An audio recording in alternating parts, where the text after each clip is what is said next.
ভাই কি সকালের খাওয়া দাওয়া করছেন? সকালে খাওয়া দাওয়া করতেছি। মানে সকালের খাওয়া দাওয়া না? হ্যাঁ তো বাড়ি এখানেই না আপনাদের? হ্যাঁ, বাড়ি জায়গায় তো খেতে করতেছেন যে খাওয়া দাওয়া, খেতে করতেছি। মানে বাড়ি যাওয়ার সময় নাই? বাড়ি যাওয়ার সময় নাই। আচ্ছা, মানে বিছন তুলতেছেন না? হ্যাঁ, কয়জন আছেন কাজ করতেছেন? 3 জন। 3 জন। নদীর পাশেই দর্শক দেখেন, সকালের খাওয়া দাওয়া করছে কিন্তু তারা, যে খাওয়া শেষ। কি কি এগুলা কি দিয়ে খাইলেন?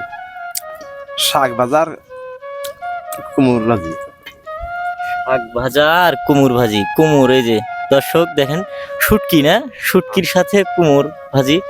গ্রামীণ খাদ্য, প্রিয় দর্শক, গ্রামীণের পরিবেশে গ্রামীণ খাদ্য তারা কিন্তু খায়, অথেন্টিক।